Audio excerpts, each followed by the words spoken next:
Alors bonjour tout le monde, merci de vous être déplacés. Aujourd'hui, ça me fait plaisir de vous présenter le plan d'immigration Québec 2025 qui s'inscrit en continuité avec ce que nous avions dit l'an passé avec les orientations pluriannuelles 2024-2025. Je pense que c'est important d'inscrire la planification qu'on est en train de faire pour l'année prochaine dans ce cycle de 2 ans. On est à la 2e année, justement, d'un cycle pluriannuel qui était particulier. Normalement, c'est plus que 2 ans, une planification pluriannuelle, mais ma prédécesseur, voyant le contexte qui était changeant, voyant le fait qu'on introduisait un nouvel ingrédient dans la recette, c'est-à-dire les admissions en continu dans le programme d'expérience québécoise diplômée, le PEC diplômé, de le faire en continu, on a eu le réflexe de prudence. Je pense que c'était un réflexe qui était bien avisé, de dire on va le faire sur 2 ans, on pourra s'ajuster à la 2e année, et après 2 ans, voyant ce qui se passe, on refera une planification pluriannuelle. Il y avait aussi la question de l'immigration temporaire qui prenait de plus en plus de place. Donc, cette année, 2024, on arrive, grosso modo, on est tout près de 59 000 immigrants permanents pour l'année 2024. L'année n'étant pas complétée, on est dans une estimation, mais on vous dirait qu'on devrait s'arrêter autour de 59 000. On respecte ce qu'on avait dit aux Québécois, c'est-à-dire 50 000 immigrants réguliers. En continu, à côté, on a autour de 3 800 étudiants du programme d'expérience québécoise diplômée. Et on avait un écoulement, un rattrapage à faire pour les années précédentes des gens dont les dossiers étaient traités, mais qu'il fallait passer, c'est-à-dire les gens d'affaires de 5 000, ce qui nous amène autour de 59 000 personnes pour le plan d'immigration 2024. Je pense qu'on est tout près de la cible précédente. Pour 2025, on va arriver vraisemblablement autour de 64 000 personnes à titre d'immigrants permanents pour 2025. On respecte encore une fois la parole donnée aux Québécois. 50 000 immigrants dans nos programmes qu'on dit réguliers. Et à côté, on avait dit qu'on allait faire de l'admission en continu dans le PEC diplômé. Et on devrait arriver autour de 14 000 étudiants, donc 50 000 plus 14 000. On devrait arriver autour de 64 000 personnes en 2025 pour ce qui est des immigrants permanents. Ceci dit, cette année, c'est la dernière fois que nous complétons ou que nous sommes dans une planification pluriannuelle où on n'a pas une planification qui inclut les temporaires. Donc, je peux vous dire tout de suite que lorsqu'on se projette vers l'avenir, la réflexion qui va s'amorcer cet hiver, qui va se compléter au printemps prochain, en 2025, eh bien, on aura une planification pluriannuelle qui inclura les permanents et, pour la première fois, les temporaires. Je pense que ça s'impose, le contexte ayant changé. Décision importante pour s'assurer de respecter nos cibles, pour éviter un nombre trop élevé en 2025, on prend 2 décisions qui sont importantes. Donc, suspendre la réception des nouvelles demandes de sélection permanente dans le cadre du programme PEC diplômé et arrêter les invitations à présenter une demande de sélection permanente dans le programme régulier des travailleurs qualifiés. Dans les 2 cas, on est dans une mesure transitoire qui s'applique jusqu'à la fin de juin prochain au plus tard, mais en réalité, c'est une mesure qui nous donne les coups des franches pour faire une réflexion qui soit complète pour la prochaine planification pluriannuelle. Je vous l'ai dit, la prochaine planification pluriannuelle va se faire cet hiver, se compléter au printemps. Et si nous ne faisions pas ce geste important, je veux dire ce geste courageux, bien, la discussion pour la prochaine planification pluriannuelle sera un peu factice, parce que l'année 2026 se déciderait sans que nous l'ayons planifié, parce que le traitement administratif des demandes prend plusieurs mois. Donc, les gens, que ce soit des gens du PEC diplômé ou les gens du programme régulier de travailleurs qualifiés, ces gens-là dont on pourrait traiter les demandes en janvier, février, mars, avril, bien, viendraient teinter ce que sera l'année 2026, avant qu'on fasse l'exercice de planification de l'année 2026, moi, je n'étais pas à l'aise avec ça.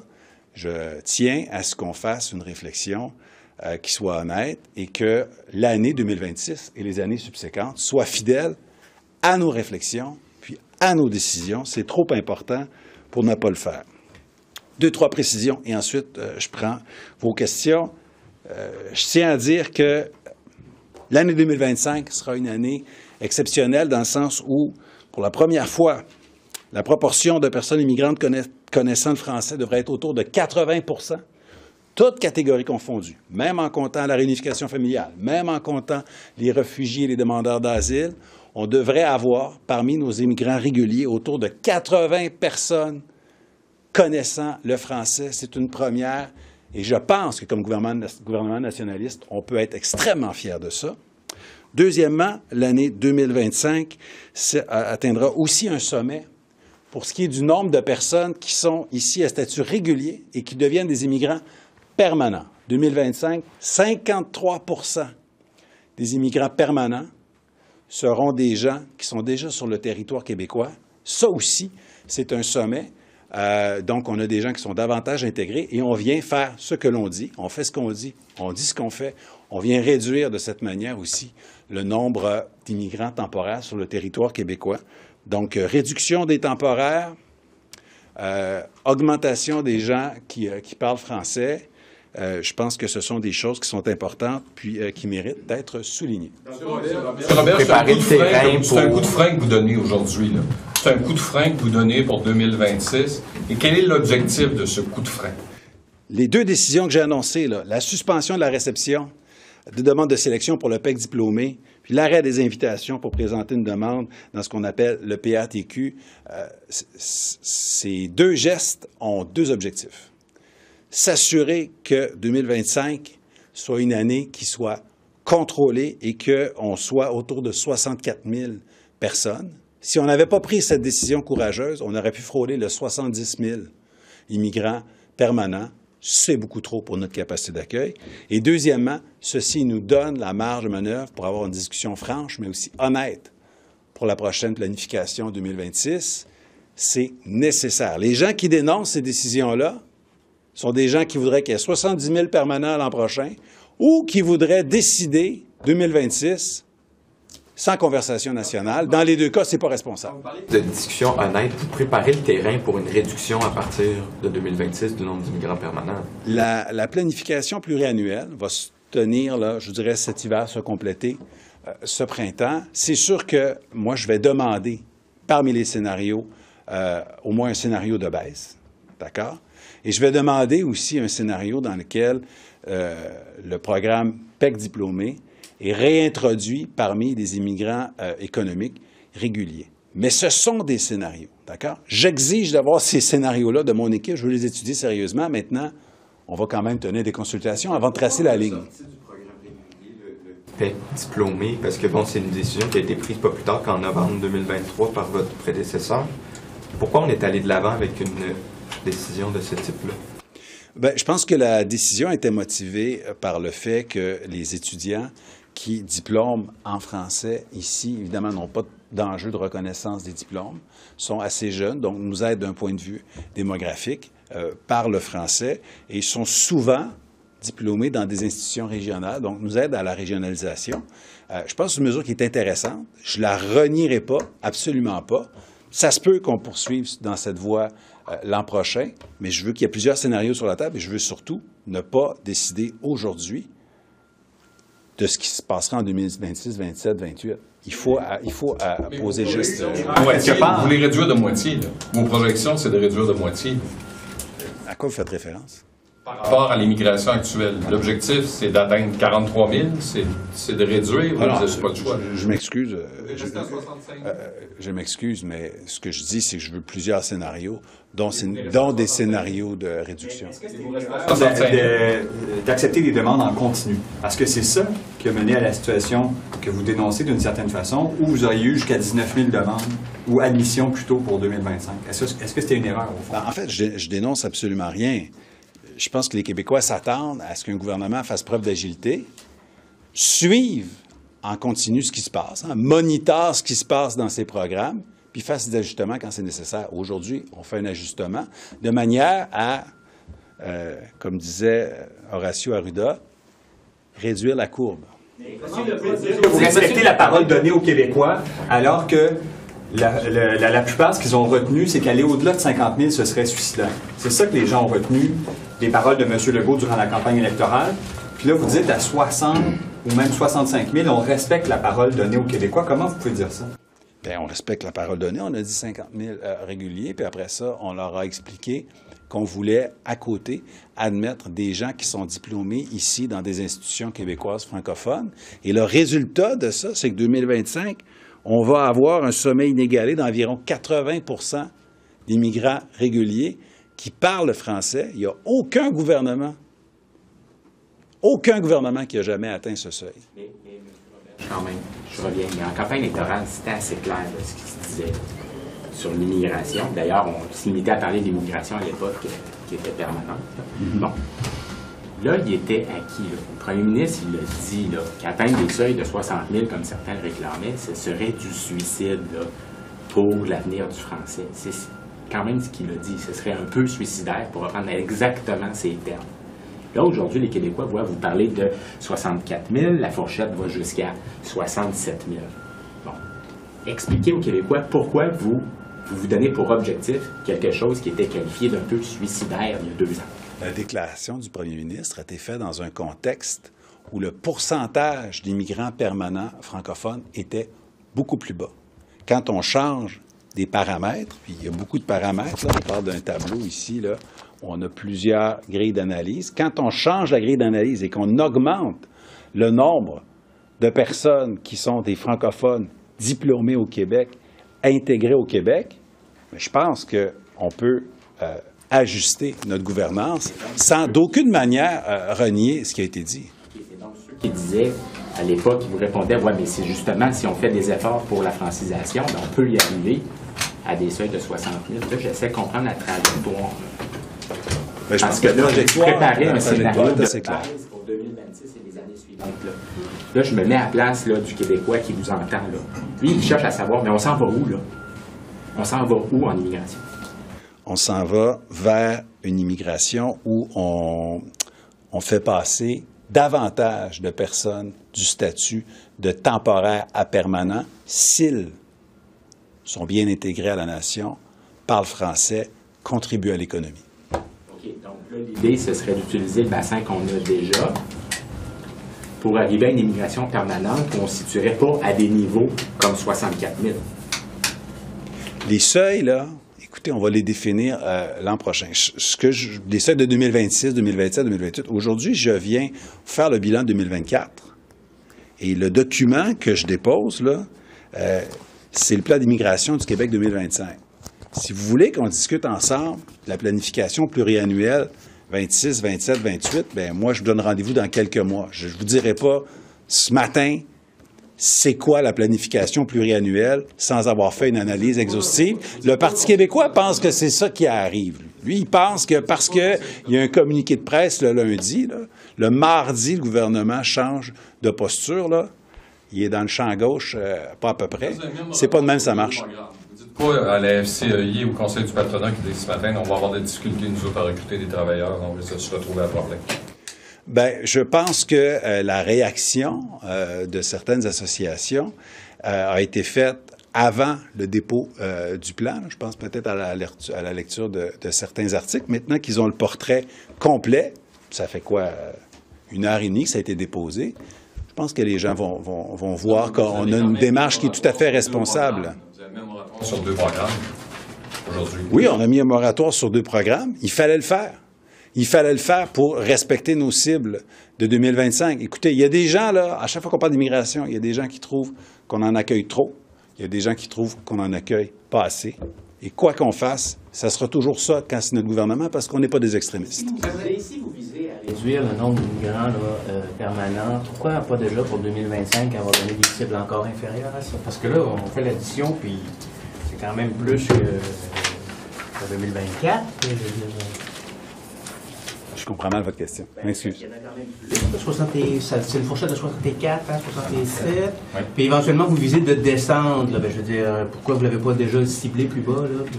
J'ai dit que parmi les scénarios, je veux absolument avoir des scénarios de baisse. J'ai pas dit que le gouvernement s'engage à baisser l'immigration en 2026-2027.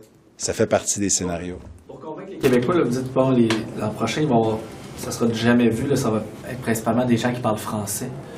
Comment, parce que là, ça fait 6 ans que vous êtes au pouvoir, ça a toujours été une moyenne d'environ 68, 70 73 maximum là, cette année puis l'an dernier, de nouveaux permanents qui parlent français. Comment vous allez réussir exactement à faire grimper ça de 10 l'an prochain? C'est parce que il y a une hausse qui est plus élevée de gens dans le programme d'expérience québécoise diplômés. Ces gens-là, pour se qualifier, doivent parler français. Donc, on s'attend à avoir autour de 14 000 personnes dans le PEC diplômés l'an prochain, et ces 14 000 personnes-là sont des francophones. M. Robert, votre gouvernement a tenu des consultations l'automne dernier. Une cinquantaine de groupes ou d'experts sont venus témoigner. Puis là,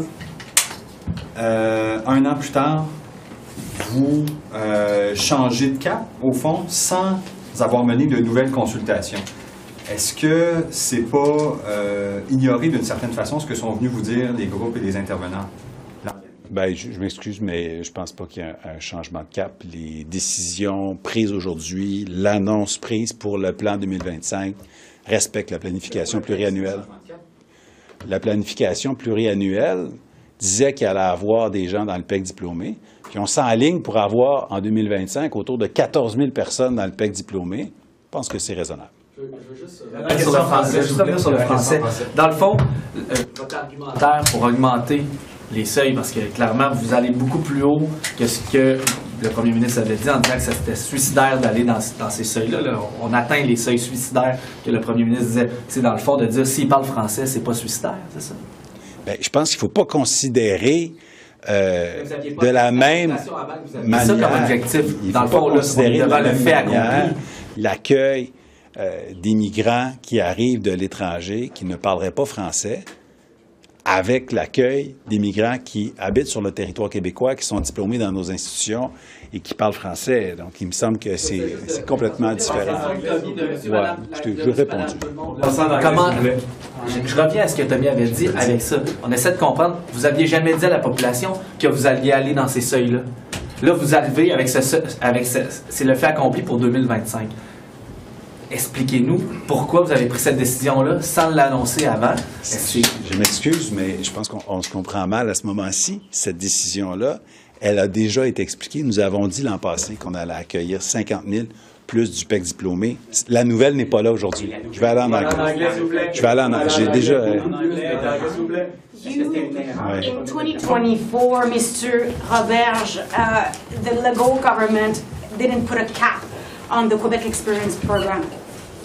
It's exploding. You created the problem today, and you're basically in front of us to say, we know what to do, we're controlling the situation?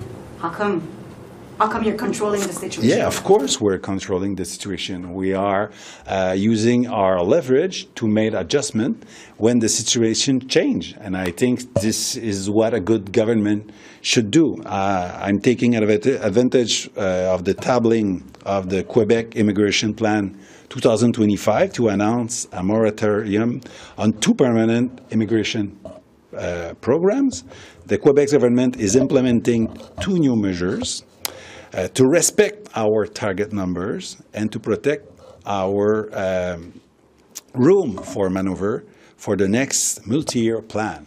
So we are taking action for 2025, but we also make sure to have all the the room for maneuver for the next planification. So the 2 measures that we announced today is the suspension of application for the PEC Diplômé program and stopping invitations to apply to the regular skilled worker program. And those measures will apply until the next planification or until the 3rd of June. Go ahead. Okay. I'll come back. You've announced also that you're going to include temporary immigrants in your future forecasts. Yeah. Can you explain the logic of this to us? Yes, I think it's really important to consider temporary immigration and, of course, permanent immigration when we planify immigration for the further years, considering that we have a lot more than ever temporary immigrant here in Quebec. That means your new total for in the future will be much higher. I mean, temporary immigrants. It will be different. You have 600,000 temporary immigrants in Quebec now. So if you start putting all that into your calculation, your real number in the future will be quite high. Well, I think we should separate. Those are two different categories. We can't just merge those numbers. We have temporary immigration and permanent immigration. For temporary immigration, we are building new leverage by working on a new law, which we will work on the next week. And we will consider all those new powers and move on with the reflection during 2025. Mr. Trudeau has constantly said in the last few weeks, whenever Quebec asked for Ottawa to lower the number of temporary immigrants, he keeps saying, where's Quebec's plan? Where's Quebec's plan? And today, with the moratorium, you are reducing the pace of future immigration. So is this your response to that argument of Trudeau, that he keeps saying, where's your plan? We don't take action to please Mr. Trudeau. We take action because it's the best way to serve Quebecers. We moved on temporary immigration before the federal government did. We moved in August. We announced that we will come with a new law for students coming from out of Quebec.